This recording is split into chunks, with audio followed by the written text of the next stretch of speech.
Hi, I'm Dr. Carlos Ulis, medical doctor.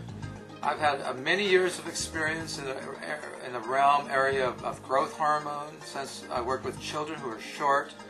Now I've worked with adults with growth hormone. Now I no longer work with growth hormone because, number one, it's not legal. It's been built into the Steroid Act, and if you use it for other than shortness of stature, or if you use it for other purposes, you are against the law. It's against the law. Now, what about Sermorelin? Well, Sermorelin has recently come on the market. What is that? It is an analog to your own growth hormone, releasing hormone. It is a more natural impulse. It causes your own growth hormone cells to rebuild, produce growth hormone, and is much safer in terms of let's say sugar levels, insulin, and so on, which are problems with growth hormone. And also you cannot overdose. Because why? Because it's regulated by automatically through the body's system. There's a particular system called somatostatin. If there's too much, it turns it off. You can't overdose. Whereas growth hormone, you can't overdose. And I've seen overdoses. So that's not healthy, and it can cause all kinds of problems. So this is the new alternative to growth hormone, which is much better, I think, and safer, and it's also legal. Now, when did this concept of Sermorelin come about? Well, it's been around for a long time, but it was first approved by the FDA in 1998 when a company called Serono made Jaref, which is, in the technical terms, Sermorelin acetate, which is now available by prescription via doctor. Go to only a doctor who knows something about growth hormone, endocrinology, neuroendocrinology. If you go to a general practitioner, you could get into trouble. You can certainly go to contact me. It's KULLIS@ucla.edu. I can certainly help you with this, or go to the website called www.sermorelin.com, spelled SERMORELIN.com. There's a lot of information there. There's some publications you can download, so you can be very much educated about this new and exciting way to rejuvenate your brain and a way to rejuvenate your pituitary. Why is it important to do that? Well, it's important because what if our pituitary, we need our pituitary function because we're injured, we've had trauma, we have a heart attack, car accident, we need growth hormone to repair.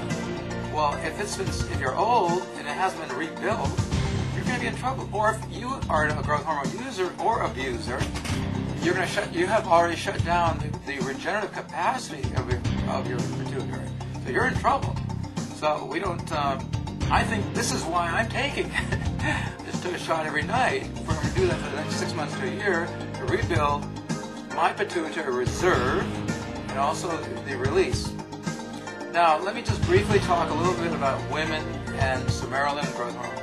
Women do not respond as well to growth hormone than men because of the estrogen effect. What is that? Well, when women are young, they have estrogen. When they're old, they have less estrogen. Women also take birth control pills, which is even more estrogen load. And all of that blocks the effect of producing what's called IGF-1 in the liver, which is the growth factor, which stimulates many of the rejuvenation properties. However, it does have a downside that you can overstimulate if you have cancer cells. That always has to be a consideration. If your doctor does not screen you properly for cancer and administers growth hormone and Sermorelin, then you're in a bad situation. I think you should be really careful. So, what should you do if you're a woman who wants to go to Sermorelin? Well, number one, you can go with transdermal estrogen if you're older. This is a menopausal woman. Or you can just not use any estrogens at all. Then, most older women don't make testosterone. I mean, after age 50, you don't have any. So I would say a dab of testosterone, how much? 1 milligram. It's enough. 2 milligrams maximum, 3 milligrams. That's all you need. Transdermal through the skin. Use Sermorelin, you get a better effect. This is how we get around the problem with women and testosterone. Sermorelin. Okay. In conclusion, what do we have? We have Sermorelin available by company pharmacies. It's cheaper than growth hormone. Does not have the negative side effects of growth hormone. It rebuilds and regenerates the pituitary. I call it the new youth really, they've been calling growth hormone the youth factor, magic thing, pill, and not pill, it's an injection. But that's a bunch of baloney. They got it wrong. I'm sorry. This is the natural impulse. I would say go for something that's called growth hormone releasing factor or hormone. There are out there a bunch of products. They claim they're growth hormone secretagogues or pills, and your people are eating all this arginine and ornithine and a bunch of other things, hoping on growth hormone release. Yes, it will release when you're 25 years old. Hello, if you're over 50, not going to work. So, I think this is the way to go. If you really need it, then you should really get a qualified neuroendocrinologist that understands this. You can contact me. My website is agingprevent.com. I do talk about growth hormone. I'm updating it to talk about Sermorelin. Or you can email me directly, kullis@ucla.edu. Or go to the website, www.sermorelin.com, spelled Sermorelin.